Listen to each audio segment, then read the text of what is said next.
So, the two-match friendly series against our arch rivals Trinidad and Tobago has come and gone. The Reggae Boyz took the honours, winning their first and snatching a draw from the jaws of defeat in the second. That felt like a win, but of course, it was on aggregate. Now with the overseas-based players unavailable, local Based Reggae Boyz had the chance to showcase their worthiness of representing the country and of course impressing the coach. I personally wasn't expecting a whole lot, except to see the players doing their best to impress and show that they can, rub shoulders with the foreign-based players from a skills level, taking instructions, and just a willingness to fight and ensure positive results for the team. After all, that shouldn't have been too hard because the results we've had from the foreigners hasn't been much to write home about. So that opens up opportunities for others to prove their worth, and to be fair, I'm of the opinion that the players demonstrated a willingness to play the game, to press for results, and take it to the Trinis. Again, I wasn't expecting them to roll over a Trinidad team that is in a building phase with players, trying to impress their new coach, Dwight York. Plus, this has always been a keenly contested rivalry. But to see the players come out with fervour and fight was refreshing. Would what we saw be enough to beat higher rated opposition? Maybe not. However, you can only play who's in front of you. Yeah? Again, we can nitpick different players and their performance, mistakes, and good plays. However, I believe one has to be cautious. Why? We've time and again seen local players who impress locally, and even when given a chance at the international level, and then they just fizz out, and you hardly even hear about them again. So I refrain from picking any player as a standout for their good or even bad performance. In other words, I'll temper my enthusiasm. 1-0 in the first game. Now we might have been better than one goal in that encounter, but again, the fact that the players showed a willingness not to lose is refreshing. So I'll take it. After all, the overseas-based players are not rolling over any competition by wide margins. Sule Makala, the man with the goal in the second half for his first international goal in his fourth appearance for the national team. It took all of 10 years for Jamaica to beat the Trinis on home soil. One for the books. Now the second game saw the Jamaicans giving up a goal midway the first half from a sequence of 3 corners.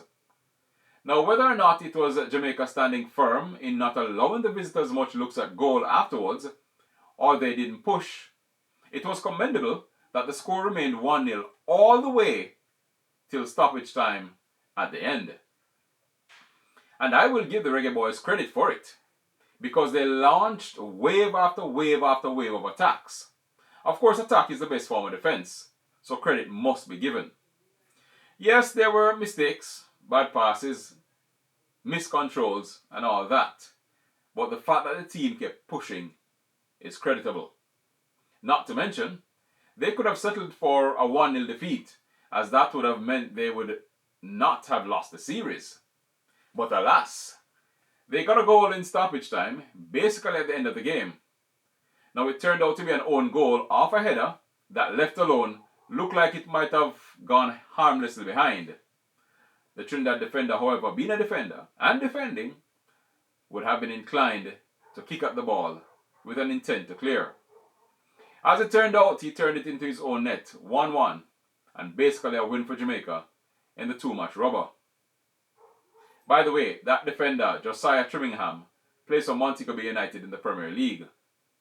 It was also he who scored the opener against Jamaica, so he scored both goals in the match. I bet he wasn't celebrating too much after the game though. Not the most skilled or toughest Trinidad team we faced, but again, you can only play who's in front of you.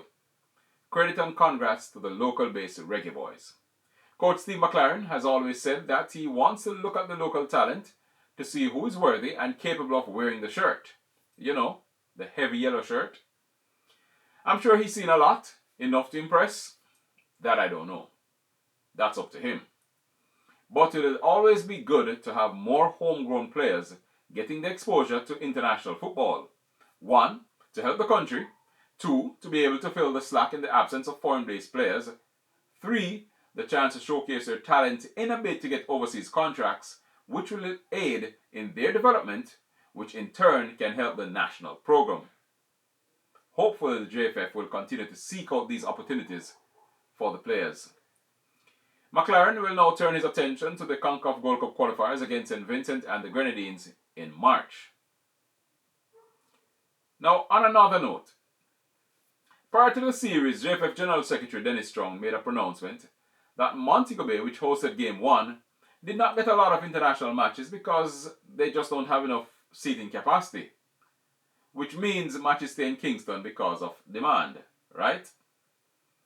Well, that argument would be a no-brainer, as with Kingston being the largest concentration of the populace, then there is more people to draw from.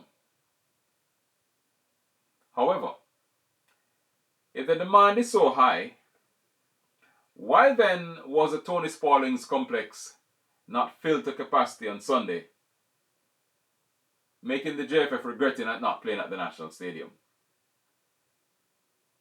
Oh, I guess he's going to say it was just low-key friendly, right? I don't know. Let's not be deluded. Winners have friends. And this is especially so in Jamaica, where the recent Reggae Boyz performances have not inspired enough waganists to fill any venue. Plus, the plethora of fans of football who would spend their last to see the game in Jamaica just don't exist. Even with some club teams attracting capacity crowds in their small venues. You know, one time it was cricket that had the distinction of attracting crowds wherever and whenever. Test matches and one-day internationals used to pack the premier venue. Those days are gone. To the point where Sabina Park is now anything but a cricket ground. Not even track and field, except for champs, filling the nation's premier venue.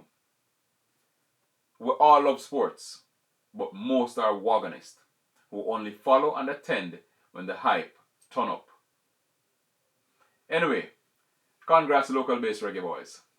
Looking forward to more. Bless.